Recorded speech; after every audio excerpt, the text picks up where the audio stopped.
का झालं, कशामुळे झालं, कोणाचं दुर्लक्ष झालं हा विषय ठीक आहे, पण काहीतरी संशय व्यक्त करायचा, काहीतरी पॉलिटिकली बोलायचं मला वाटतं हे अतिशय अयोग्य आहे. फक्त या विषयामध्ये कुणीही राजकारण करू नये मला असं वाटतं. म्हणजे आज दुसरा दिवस आहे आणि आपण काय काय बोलतोय काय काय नाही थोडंसं आपण आपला कंट्रोल ठेवला पाहिजे मला असं वाटतं. मला वाटतं हा चौकशीचा भाग आहे आणि या विषयावर कृपा करून कुणीही राजकारण करू नये. आज दुसराच दिवस आहे आणि अशा विषयात ठीक आहे चौकशी झाली पाहिजे, का झालं, कशामुळे झालं, कोणाचं दुर्लक्ष झालं हा विषय ठीक आहे, पण काहीतरी संशय व्यक्त करायचा, काहीतरी पॉलिटिकली बोलायचं मला वाटतं हे अतिशय अयोग्य आहे. या विषयावर कोणी बोलताना थोडं गांभीर्य लक्षात घेऊन विषयाचं बोललं पाहिजे.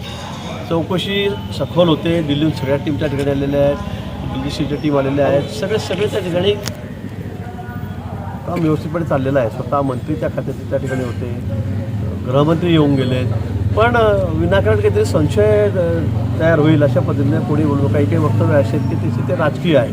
मला वाटतं एवढ्या गंभीर विषयामध्ये एवढ्या दुर्दैवी ही घटना आहे आणि त्यामध्ये मला असं वाटतं की थोडं आपण सांभाळून बोललं पाहिजे. बहुत दोन्ही राष्ट्रवादी पुन्हा विलिनीकरण होईल अशा चर्चा रंगत आहेत आणि होणार असल्याचं सुद्धा अगोदर चर्चा होती. अजितदादांच्या काळातही 8 फेब्रुवारीला ती घोषित होईल असं सांगितलं जात होतं. तुम्ही या सगळ्याकडे कसं बघता? मला वाटतं हा दोन्ही पक्षांचा विषय आहे. म्हणजे अजितदादा गट असेल आणि शरद पवार साहेबांचा गट असेल हा त्यांचा दोघांचा विषय आहे. आता त्या संदर्भामध्ये काही आधी हालचाली सुरू होते असं आपण दाखवत होतो, तशा पद्धतीने काही मूव चाललेली होती, पण आता अकाली दादा आपल्यातून निघून गेलेत. खरं म्हणजे हे खरं नखन्य आहे, पण वस्तुस्थिती आहे. आता पुढे काय होतं या संदर्भामध्ये हालचाली होतील, पण मला वाटतं 2-3 दिवस तरी जाऊ द्यावे लागतील. सुनेत्रा पवारांकडे उपमुख्यमंत्रीपद दिलं पाहिजे अशी आता मागणी पुढे येते. याकडे सगळं कसं बघतो? मला वाटतं हा राष्ट्रवादी काँग्रेसचा दादा गटाचा प्रश्न आहे.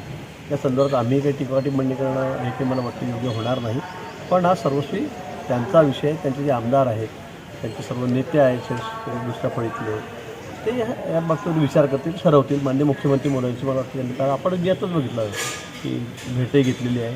जागतिक मला काही या विषयात माहिती नाही. काल मुख्यमंत्री महोदय मुंबईला गेले आणि मी पुण्याहून इकडे आलेलो आहे, जळगावला आलेलो आहे. भाजपने अजितदादांमध्ये 70,000 कोटींचे आरोप घोटाळ्याचे आरोप. मला वाटतं हे विषय हे आरोप मागे घ्यावेत अशी ही श्रद्धांजली ठरायला सज्जन. मला वाटतं या विषयामध्ये कुणीही राजकारण करू नये मला असं वाटतं. म्हणजे आज दुसरा दिवस आहे आणि आपण काय काय बोलतोय काय काय नाही, तर याला थोडंसं आपण आपला कंट्रोल ठेवला पाहिजे मला असं वाटतं. त्यामुळे 2-4-5 दिवस नंतर तुम्हाला काय बोलायचं ते बोला, पण आज दुसरा दिवस आहे आणि आपण काय बोलतो आहोत.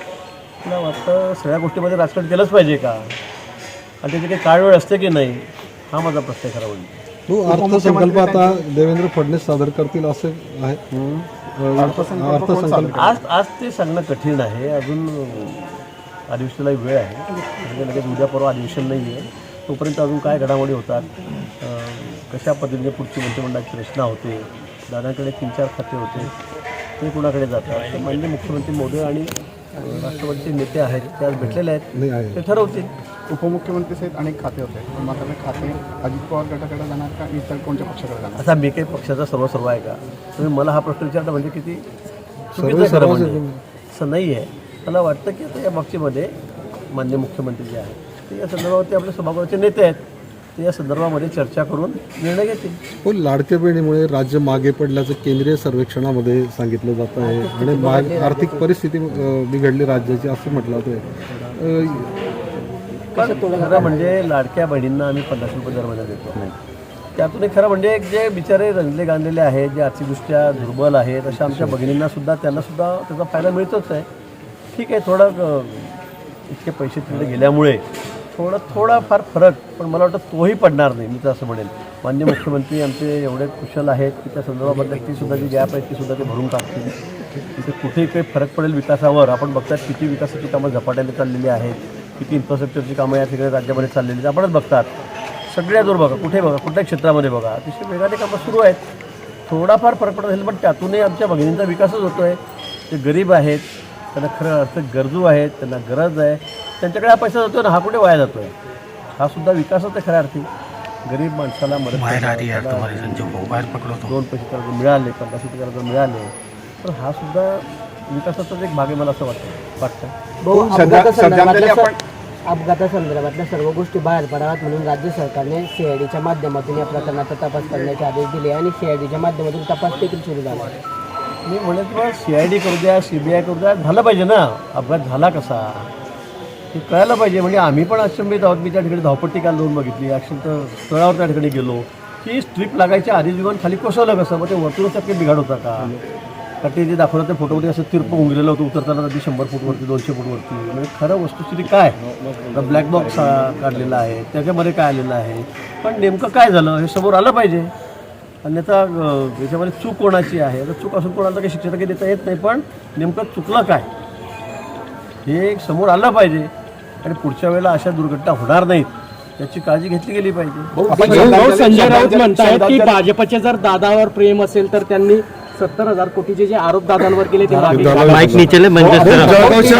श्रद्धांजली अर्पण करताना आपण सांगितलेलं की दादा काही चुकले तर मी त्यांच्याशी बोलायचो. नेमकं मागच्या भाषणामध्ये देखील त्यांनी भाजपवर आरोप केले. नाही, ज्यावेळेला आरोप व्हायचे किंवा दादा त्याचे प्रवक्ते बोलायचे त्यावेळेला मी दादा सांगितलं की दादा थोडं थांबून थोडं जरा बोलायला नको. मी दादांचे माझे खूप चांगले संबंध होते. कोणाला विचारा, त्यांच्या नेत्यांना सगळ्यांना विचारा, राष्ट्रवादीच्या दुसऱ्या पहिल्या दादानंतरच्या, तरी आपल्याला सांगतील. कॅबिनेटमध्ये सुद्धा दादा ना माझ्याविषयी बोलल्याशिवाय त्याची कॅबिनेटच पूर्ण होतो. विधानसभेमध्ये सुद्धा आम्ही सोबत होतो किंवा विरोधात होतो. समोर असताना सुद्धा दादा माझ्याबद्दल काय काय बोलते तुम्हीच सगळं टी व्हीवर दाखवलेलं आहे. आणि नंतर मग आम्ही बाहेर आल्यावर खूप एकमेकांना ओढायचो, बोलायचो. ही वस्तुस्थिती आहे. त्यामुळे हेही खरं आहे. मागच्या वेळी दादा ज्यावेळेला खायच्या बाबतीत बोलले मी म्हटलं दादा आपण असं बोलू नका, आणि ते नाही त्यांचे प्रवक्तेसुद्धा बोलायचे